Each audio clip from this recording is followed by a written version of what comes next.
Good morning everyone. आज हम एक नया टॉपिक पढ़ेंगे।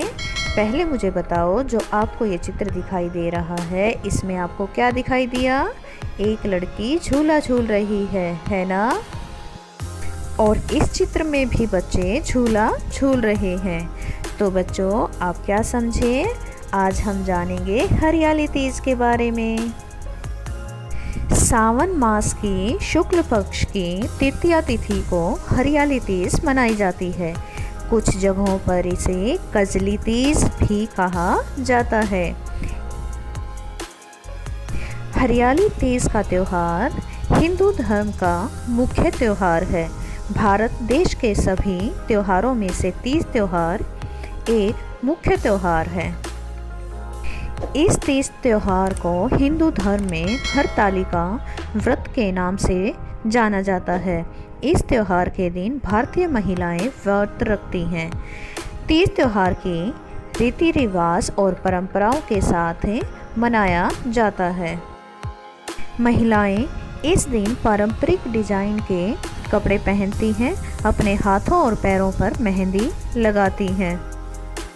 आपको पता है कैसे शुरू हुआ हरियाली तीज का त्यौहार और व्रत? ये जानने से पहले चलिए इसके बारे में हम एक कथा सुनते हैं।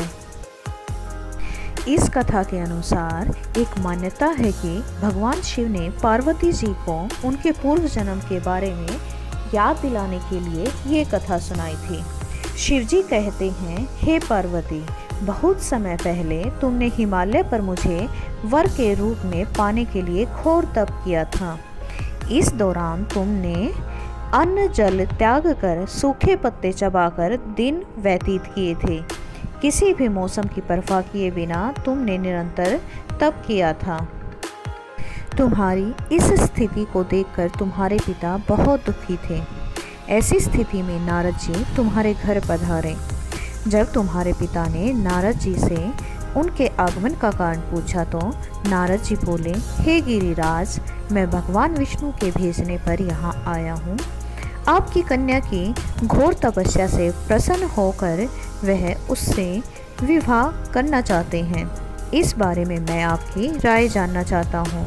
नारद जी की बात सुनकर पर्वतराज अति प्रसन्नता के साथ बोले, हे नारद जी, यदि स्वयं भगवान विष्णु मेरी कन्या से विवाह करना चाहते हैं तो इससे बड़ी कोई बात नहीं हो सकती।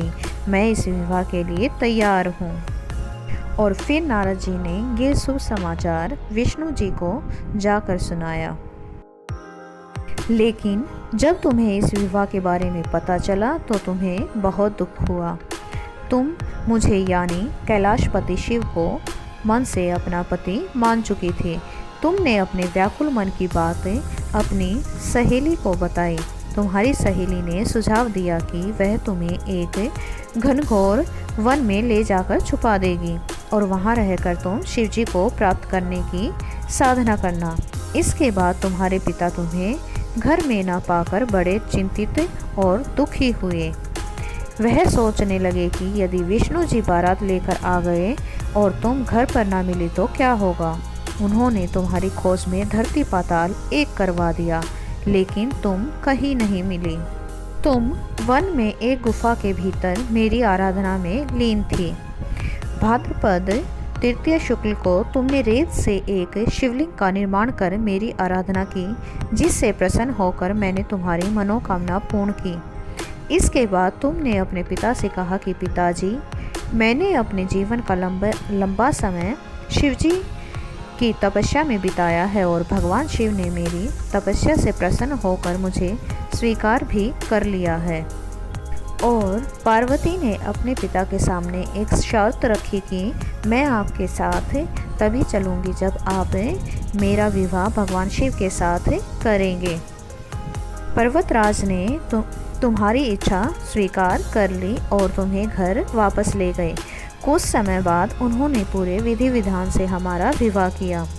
भगवान शिव ने इसके बाद कहा कि हे पार्वती, तृतीया को तुमने मेरी आराधना करके जो व्रत किया था, उसी के परिणाम स्वरूप हम दोनों का विवाह संभव हो सका। इस व्रत का महत्व यह है कि मैं इस व्रत को पूर्ण निष्ठा से करने वाली प्रत्येक स्त्री को मनवांछित फल देता हूँ। भगवान शिव ने पार्वती जी से कहा कि इस व्रत को जो भी स्त्री पूर्ण श्रद्धा से करेगी उसे तुम्हारी तरह अचल सुहाग प्राप्त होगा। यह त्यौहार जीवन के जश्न का प्रतीक है। कोई भी ऐसा त्यौहार जो प्यार बढ़ाता हो और लोक कल्याण की भावना को आगे बढ़ाता हो, उसका स्वागत होना चाहिए। और अगर इसी प्रकार चारों ओर वातावरण में खुशी और प्यार का माहौल रहेगा तो जिंदगी और खुशहाल हो जाएगी। आइए जीवन का जश्न मनाएं, प्यार का जश्न मनाएं, हरियाली तीज मनाएं। हरियाली तीज की आप सभी को शुभकामनाएं। और अगर आपको तीज के बारे में जानकारी और कथा पसंद आई है तो चैनल को सब्सक्राइब ज़रूर करें और वीडियो को लाइक करना ना भूलें।